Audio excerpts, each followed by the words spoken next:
Now to introduce a man that was key to inspiring the journey to zero waste.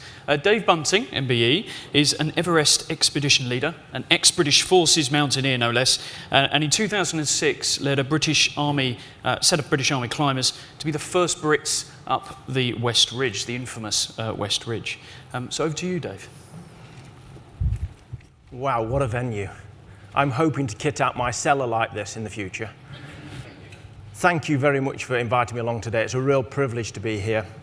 I'm a member of staff at Leeds Beckett University, and I'm a high-altitude mountaineer and expedition leader. That's my passion, and I've been lucky enough to go all over the world mountaineering, and my real love and my second home is for the Himalaya. And we've seen it on telly a lot at the moment and in some quite sad images on the TV, but what a wonderful place it is, and the people out there are incredible people to get to know and work on expeditions with. So why am I stood up here? I was fortunate enough to be involved in the very early stages of the project when 5 years ago Tony, along with some of his team, came out to a centre that I worked at in the Alps, and I introduced and told the team a story that I'd been involved in, and that was to put a Brit on the summit of Everest via the West Ridge, which had never been climbed by a British team before. And that photograph you're looking at there is somebody poised to go for the summit at 8,000 metres above sea level. Same person in that picture, in that picture, and in that picture. And bringing the team out there from Unilever out to Bavaria was an incredible experience, and I told them about what we'd done. And in 2006 we headed out to the Himalaya. We had 3 years worth of preparation and planning for the expedition. There were 49 team members across 3 teams climbing on 3 different mountains, but obviously I'm talking about the West Ridge of Everest at the moment. The other 2 teams were on separate mountains. But over what was a 3-month expedition in total, but 8 weeks climbing on the mountain initially, we progressed up onto the West Ridge. We were the first team to step onto this route for 17 years. So there was nobody else at all on this route.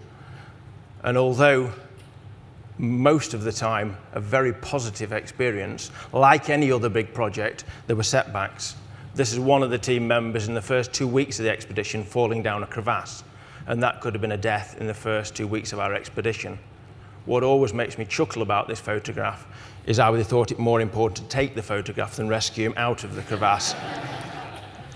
We've faced a lot of bad weather, and when you're at such high altitude, that can be extremely difficult to deal with as well. But I think one thing that's very different about our team and why our team were capable of going on a route like this is every single individual knew how to look after themselves. They knew when to turn back, they knew about their limits, and they knew how to perform as part of a big team, because this was a really big team effort.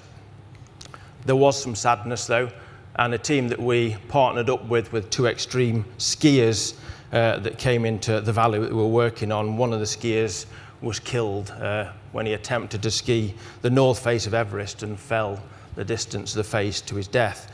And that was a low point in the expedition for us, but like any project, you've got to pick yourself up, and that's what we did. And I know Thomas would have wanted us to continue up the West Ridge. I'll tell you a little bit about the West Ridge of Everest. We were the first, as I said, to step onto the route for 17 years. There are over 6,000 people now that have summited Everest.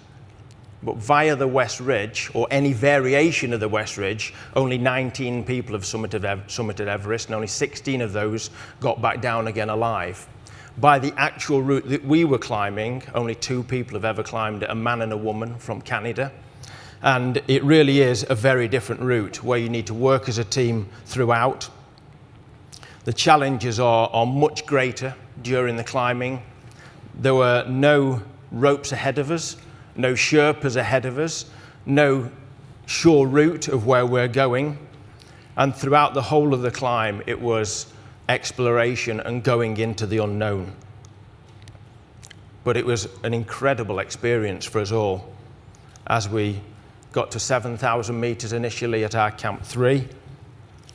And at this stage, we're shuttling up and down the mountain all of our equipment. When you do these big expeditions, you don't climb the mountain once. You're climbing up and down, shuttling a lot of equipment, and it's not a lightweight trip, this. We had 13 tons of equipment with us at base camp. You have to have some luxuries with you at base camp when you're on a big expedition for 3 months. And during the climb, to safeguard the shuttling up and down the mountain, we laid in place 5 miles worth of rope. So it's a very, very different experience to get us into place over 8 weeks of climbing to be poised to go for the summit. And we had 2 summit teams in place to set out, and that's the first summit team in that photograph that got into the site of Camp 5 at 8,000 meters and about to go for the summit of Everest. And that photograph shows 2 Sherpas, and these people are superhuman. They are incredible, incredible people. In that photograph there, on the left-hand side, already 2 times Everest summiteer. On the right-hand side, 5 times Everest summiteer. And look how fresh those guys look. They look fresher than most of you sat in this room at this moment. 8 weeks of climbing on Everest.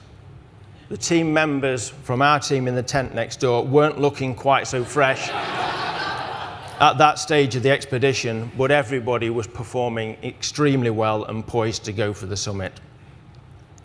But expeditions are challenging, and that's why I like being involved in them. Big projects are challenging.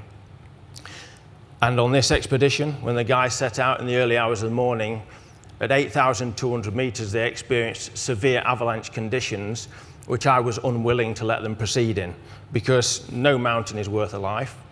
And so when they turned back in the night due to the avalanche conditions, we regathered down at base camp and made the decision to call off the expedition. But I look back on this expedition with so many positive memories because it was an incredibly successful project. I look back at that team as being the most fantastic team I've ever been involved with. And I don't think I'll ever go on an expedition like that again with such a fantastic group of people. But why am I telling you this story? Because there are so many parallels with this project. A mindset to go into a project and leave no stone unturned. Meticulous planning to deal with the unknown. Total and utter commitment to the task. And finally, a passion to succeed in something groundbreaking. I'd like to just finish with a quote that I use a lot when I do presentations, but I think it's incredibly fitting with this project. And it gives me great privilege to have been involved with this. And when Tony rung me a couple of months ago to tell me about the success of the project, it really filled me with a huge amount of pleasure to having been involved. Thanks very much.